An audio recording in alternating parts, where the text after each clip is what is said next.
এখানে একটা সৃজনশীল রয়েছে দেখতে পাচ্ছেন। এই সৃজনশীলটার যে ক নাম্বারটা রয়েছে মান নির্ণয় করে, এই মান নির্ণয়ের অঙ্কটা এখন আমরা ক নাম্বার এখানে করব। তো এই ক নাম্বারে এই যে মান নির্ণয় অঙ্কটা করতে যাচ্ছি, সেখানে আমরা দেখি যে দেওয়া আছে 1 - 10 স্কোয়ারে আছে না। তাহলে আমরা 1 বসাইলাম, -10 বসাইলাম। বসার পরে দেখা যাচ্ছে যে এ আছে, এর মান কত ডিগ্রি দেওয়া আছে? 60 ডিগ্রি। তাহলে আমরা এখানে 60 ডিগ্রি বসাই আগে, দিয়ে ব্র্যাকেট দিয়ে এই যে স্কোয়ারটা ছিল এটাকে আমরা বাইরে দিয়ে দিই। ঠিক একই কথা 1 + 10, এটারও জায়গায় এর জায়গায় দেবো আমরা 60 ডিগ্রি, দিয়ে বাইরে একটা স্কোয়ার দিব। তারপর প্লাস এই যে সাইন রয়েছে, সাইন বসালাম, এর মান কত ডিগ্রি? 60 ডিগ্রি। এই যে ব্র্যাকেট দিয়ে বাইরে একটা স্কোয়ার দেবো। সুতরাং আমরা কী করলাম, এর জায়গায় শুধু 60 ডিগ্রি বসাইছি, ঠিক আছে না? এর জায়গায় 60 ডিগ্রি বসার পরে এখন আমরা এই কাজ করব। 1 - 10 60 ডিগ্রির মান কত? যদি আমরা খেয়াল করে দেখি 10 60 ডিগ্রির মান হলো √3। আচ্ছা, তাহলে নিচে এখানে স্কোয়ার হবে, নিচেও 10 60 ডিগ্রি মান কত হবে? √3। এই √3 উপরে হবে কি স্কোয়ার, কারণ আমরা পড়ে দেখছি যে 10 60 ডিগ্রি মান হলো √3 প্লাস। এবার সাইন 60 ডিগ্রি মান কত? আমরা জানি সাইন 60 ডিগ্রি মান হলো √3/2। বাইরে একটা স্কোয়ার আছে, স্কোয়ার দিয়ে দিলাম। সুতরাং আমরা এখানে কি করলাম, মান বসাইলাম। এখন কাজ হবে কি 1 - স্কোয়ার রুট কেটে গিয়ে 3 থাকে, আবার স্কোয়ার রুট কেটে গিয়ে 3 থাকে।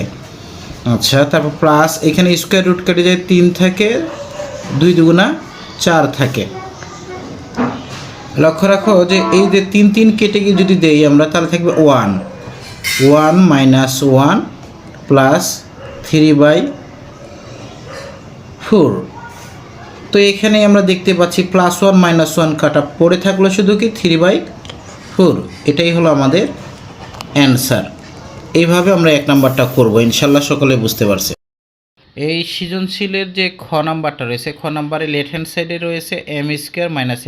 আর এখানে যা আমরা দেখতে পাচ্ছি যে 10a + sin a = m, 10a - sin a = n। আচ্ছা, এখন অঙ্কটাতে আমরা মানটা বসাবো, সেই মানটা আমরা বসাচ্ছি এখানে।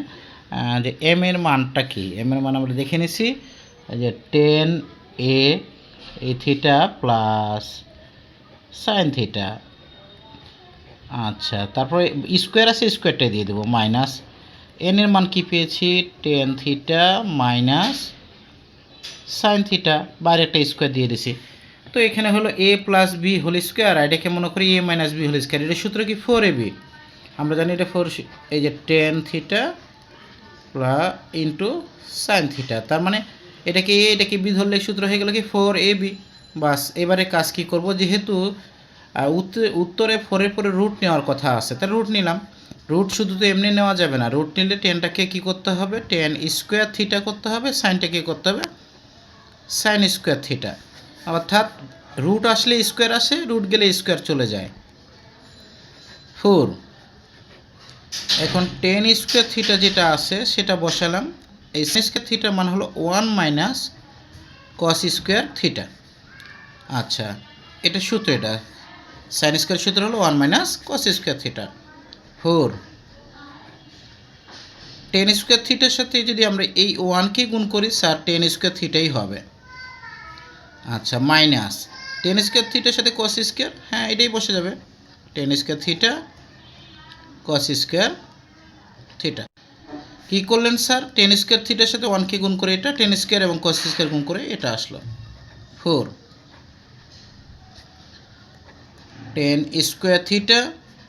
এখন তাকাও, এই 10² থিটার একটা সূত্র আছে, উপরে হয় sin² থিটা আর নিচে হয় cos² থিটা। আর এখানে তো cos² থিটা আছেই। শুধুমাত্র এই cos² থিটাকে কাটানোর জন্য আমরা 10² থিটার সূত্র নিয়েছিলাম। 10² থিটার সূত্র হলো sin² theta by cos² theta. cos² কেটে গেল। তাহলে তুমি তাকিয়ে দেখো, 10টাকে যদি এ মনে করো, সাইনটাকে যদি বি মনে করো, a² - b² এর সূত্র কি? অবশ্যই সূত্রটা এরকম হবে 10 থিটা প্লাস সাইন থিটা, আর একটু হবে 10 থিটা মাইনাস সাইন থিটা, অর্থাৎ a + b × a - b। a² - b² এর সূত্র হলো a + b × a - b। বাস, এইটার মান কত? আমরা উপরেই পেয়েছি, এটার মান হলো m আর এটার মান হলো n। 10a প্লাস সাইনের মান m, 10a মাইনাস সাইনের মান n, তাহলে 4mn হয়ে গেল। এটা হলো আমাদের রাইট হ্যান্ড সাইড। তাহলে লিখবো আমরা left hand side, right hand side. প্রমাণ করতে বললে PROVED, প্রুফড। নিশ্চয়ই বুঝতে পারছো। নির্ণয় করতে বলা হয়েছে যে m/n সমান 2 + √3 2 - √3। তাহলে আমরা একটা কাজ করব, m এর এবং n এর মান আমরা বসিয়ে দিলাম।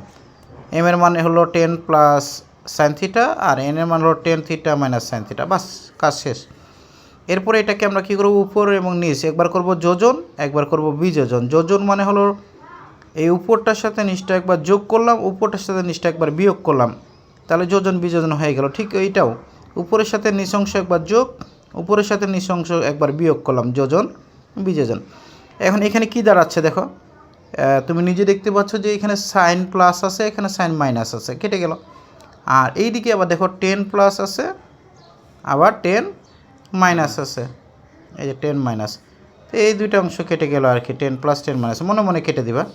আর এদিকে লক্ষ্য করো যে +√3 আর -√3 কেটে যাবে। এরপরে কি রয়েছে এখানে দেখো যে তোমাদের +2 আর এই যে -2 কেটে গেল। আচ্ছা, যাই হোক না কেন, এখানে থাকলো 10 10 2 10 θ sin 2 sin θ, 2 আর 2 যোগ করে 4, আর এই যে √3 আর √3 দুইটা √3 হয়ে গেল এখানে। এখন দেখো উপরের √2 আর নিচের 2 কাটা, 2 দিয়ে যদি 4কে কাটি, 2 একে 2, 2 দুগুণা 4, এখানেও কাটা যাচ্ছে। তাহলে উপরে আমাদের কি থাকলো, শুধু 10, নিচে থাকলো কি সাইন। 10 এর মানটা কি বলো, উপরে sin/cos ইন্টু এই যে এইখানে সাইনটা ছিল, এটা চলে যাবে 1/sin হয়ে যাবে। এখন দেখো তোমরা এই সাইন আর এই সাইন মনে মনে কিন্তু কাটা উপর নিচ কেটে যায়, তাহলে কি থাকলো 1/cos। এখন আমরা এটাকে কি করব, বিপরীত করে দেবো, যে এই যে নিচের অংশটাকে উপরে দেবো, উপরের অংশটাকে নিচে আসবে, তার মানে cos চলে যাবে উপরে, 1 চলে আসবে নিচে, √3 চলে গেল উপরে, 2 চলে আসবে নিচে। কারণ এই cos এর মানটাকে গঠন করার জন্য শুধু এই কাজটাকে উলট পালট করা হয়েছে। অ্যান্ড cos θ √3/2 কত, cos θ √3 মান হলো cos 30 ডিগ্রি, cos 30 ডিগ্রি মান হলো √3/2। এখন মনে মনে এই cos আর এই cos কাটা দিলে কী থাকলো, θ = 30 ডিগ্রি। নিশ্চয়ই পুরোপূর্ণ অঙ্কটা বুঝতে পারছো যে এইভাবে প্রথমে কি করলাম স্যার, মান বসালাম, যোজন বিজন করলাম, যা বেশি ছিল বসালাম, 2 দিয়ে কাটলাম, 2 দুগুণা 4 কাটলাম, আবার 10 এর মান বসালাম, sin/cos, 1 এর সাইন বসে রাখলাম, সাইন কেটে দিলাম, 1 এর cos বিপরীত করে দিলাম, মান বসিয়ে এখানে এটাও বিপরীত করে দিয়ে cos θ এর মান হলো cos, এই যে আসলে এইটুকু অংশের মান √3/2 এর মান হলো 30 ডিগ্রি, cos কাটা, θ মান 30 ডিগ্রি। এটাই হলো আমাদের অ্যান্সার। গুরুত্বপূর্ণ একটা অঙ্ক।